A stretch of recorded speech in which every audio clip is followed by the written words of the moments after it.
If you stayed awake through your high school English class, you no doubt heard the term Carpe Diem, seize the day.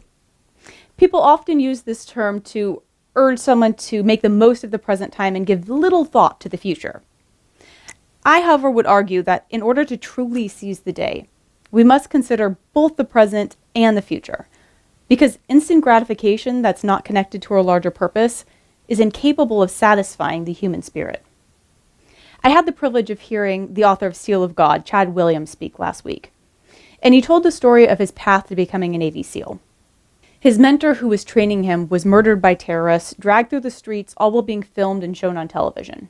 There was nothing that he wanted more than to become a SEAL and seek vindication for his friend. And there was no happier moment than when he achieved his goal.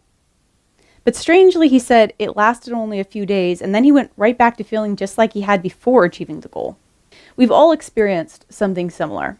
We think that when we just get that new car or promotion or that significant other, then we're going to be happy. And we get it, and we are happy for a little while. But then a few weeks pass, and we're back to just feeling like ourselves again, like nothing's really changed. But there's one great thing about not having it all. There's always something bigger and better to strive for, something else that we can hope for, believing that maybe it's that bigger, better thing. It's that next rung on the ladder that will finally defeat the empty feeling and will finally make us feel whole. This is why so many famous people commit suicide. They make it to the final ring, and they realize there is nothing else. They still feel empty, but now there's no hope that it will change.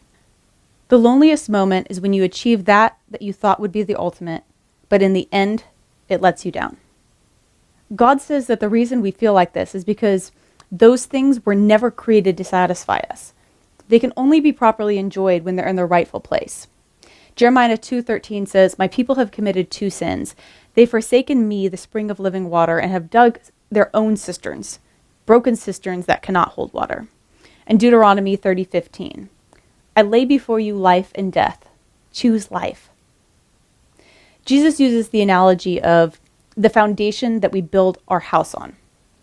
Building our life with God and His Word as the foundation is like a wise man who builds his house on the rock. No matter what comes against it, it won't crumble. But building a life without that foundation is like building a house on the sand. When adversity comes, it falls with a great crash. Choosing the right foundation to build your life on is a concept that God also spoke about in the Old Testament. In the last speech that Moses gave before he died, he thought that this was the most important thing for them to remember. They had a choice before them of how their life would go. He warned them not to make anything their foundation besides the true rock, God. He warned them not to fall prey to fake gods, things that we think can replace Him, but are really just a sand foundation. Deuteronomy 32:31, "For their rock is not like our rock, even as their enemies concede." There's always two options in front of us. What will you choose to build your life on? Will you spend the rest of your life desperately trying to fill your own needs with instant gratification? Or will you build it on a solid foundation, on the one who is capable of satisfying your soul, on God Himself? The choice is yours. I hope you guys have a blessed week.